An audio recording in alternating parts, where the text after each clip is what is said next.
Hey guys, so it's Evo time, right? Actually, this past weekend was Evo. Um, and I just wanted to give my opinion on a few things and answer a question that I've never been asked, but I know it's coming. So I'm gonna start with the Evo stuff first. Um, the Evo thing with all the character reveals for Street Fighter V and Tekken 7, which I'll get to in a minute. Um, Got me thinking.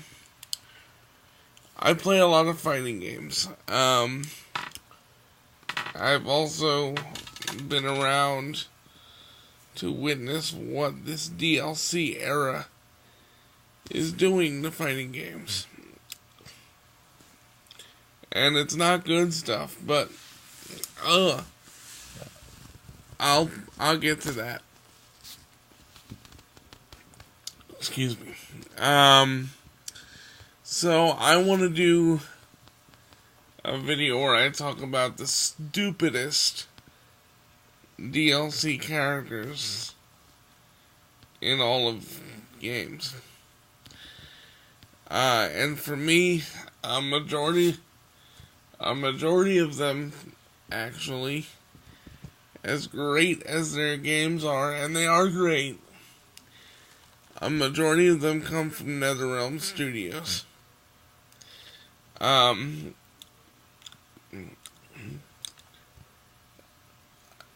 I mean, why are we having horror icons in a Mortal Kombat game when you have so many Mortal Kombat characters that you haven't even touched in decades?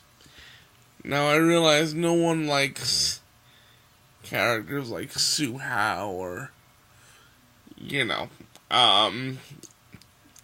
even I think when it comes down to Mortal Kombat 11, the one character that I believe will be on the chopping block is Ferrator, because they're big and clunky, and I don't see a lot of people using that character in competitive play. Um,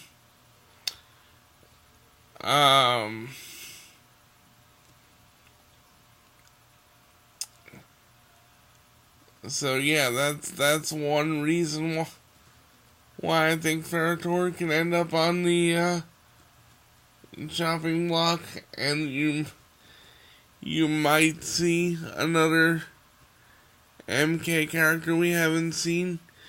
My beef is why we're seeing Jason, we're seeing Leatherface, we're seeing, okay, Alien and Predator. I can understand, that's cool, but it started with Freddy in MK9, which didn't make sense to me, and it continued with Jason, Leatherface, and other people like that. But you have guys that were even in MKX's story that didn't even get a roster consideration. Let's count. We had Fujin. Fujin showed up in the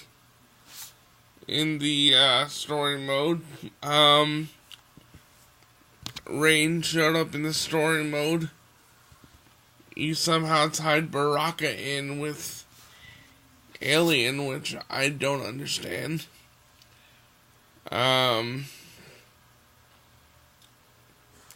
Lee May. I mean, nobody likes Lee May, but, it would have been nice to, play as her even for 5 minutes. But you choose to take characters from other properties and place them over characters we haven't seen in many, many games. Now, I'm not saying NetherRealm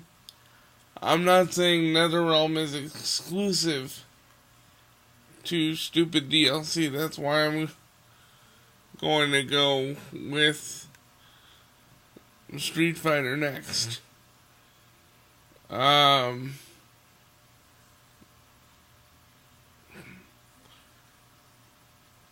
And it's not the characters in the Street Fighter DLC are stupid.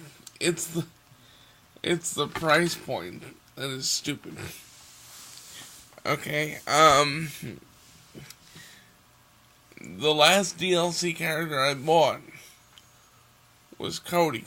Now, the reason I bought Cody, and this is dumb, is I am a New Japan Pro Wrestling fan, and I enjoyed Kenny Omega's cameo as Mayor Cody Travers. But the price point is $6 for the character, or $7, and 3 characters for subsequent costumes, or you can earn them in survival mode, which, by the way, is better but still broken.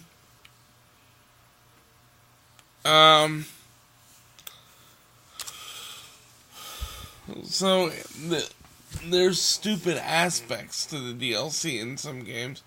It's not necessarily the DLC themselves. But wait, I haven't finished with NetherRealm yet.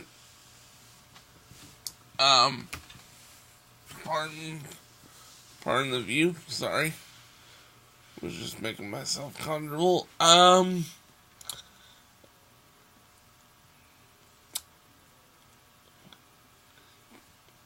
DC is another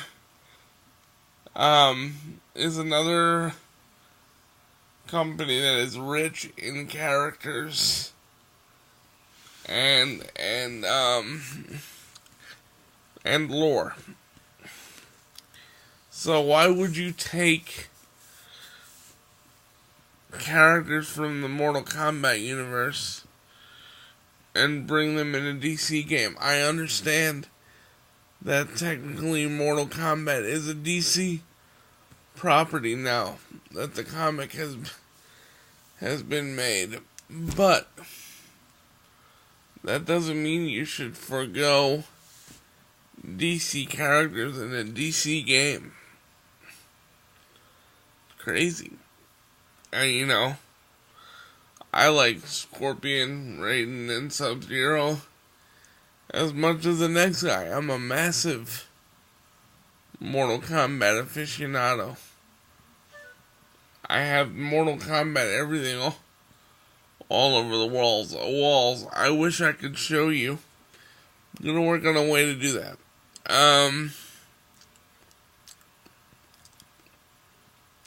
But there are many characters, some that were even taken out in favor of these filler characters, and that is one of the things that I believe is killing fighting games as a whole.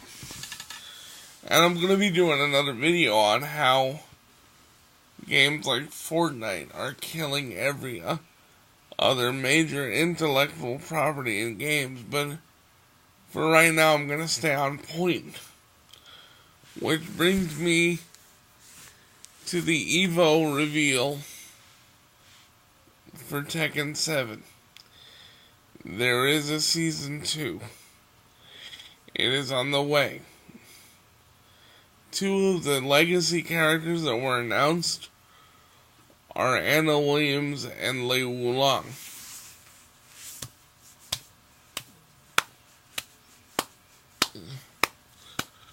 But then, this is where it all goes downhill. Then, you take those two characters, and there's plenty more legacy characters on people's list that you still haven't even considered.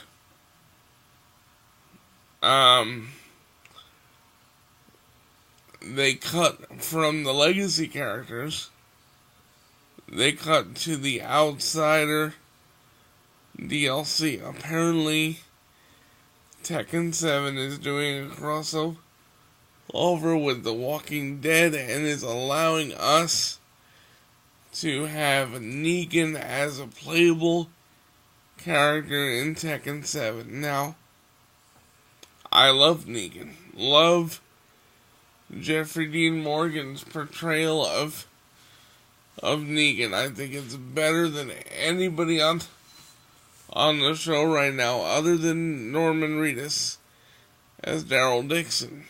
But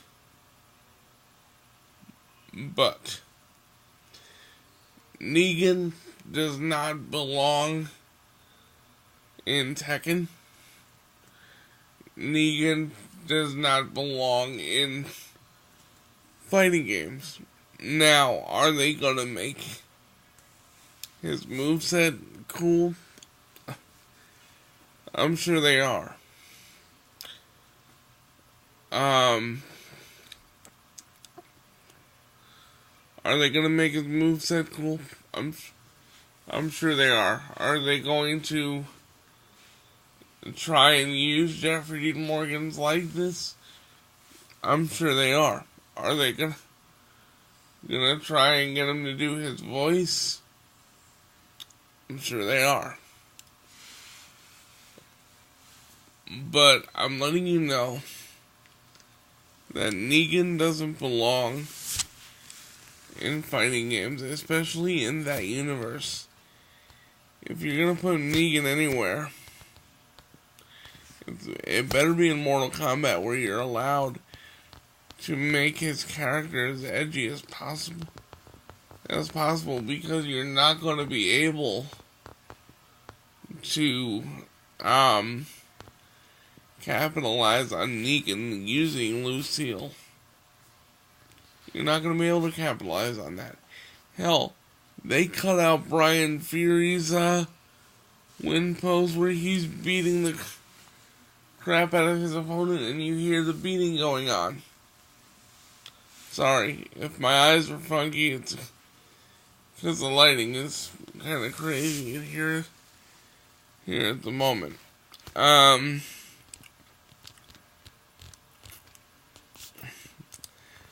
anyway, Negan doesn't belong in Tekken 7.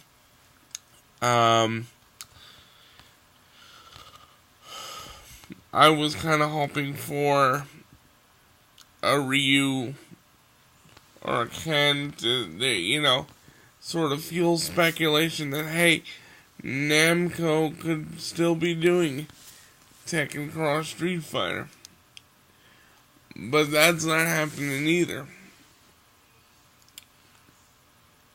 So, honestly, I am gonna get Negan for Tekken 7. I'm not gonna even lie and say that I'm not. I am. But I'm not anticipating anything huge. Now, lastly, I want to end this video with a heartfelt talk for you guys.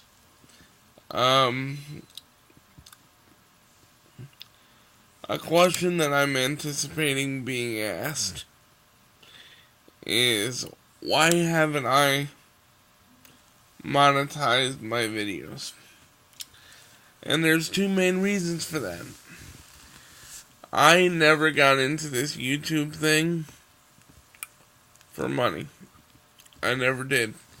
This was all about my love for gaming. This is about my love of wanting to reach out to people.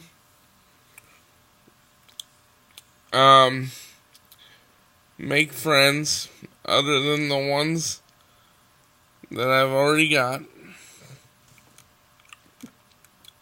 And the other reason is once you monetize stuff, companies can then say, okay, we're gonna copyright this guy because he's talking badly about us or he's giving our game a bad review, so let's copyright him and put it into his channel. That's not something that I'm ready to deal with as a creator. It's not something I want to deal with as a creator because I'm hearing from so many other creators that I watch that YouTube is already broken.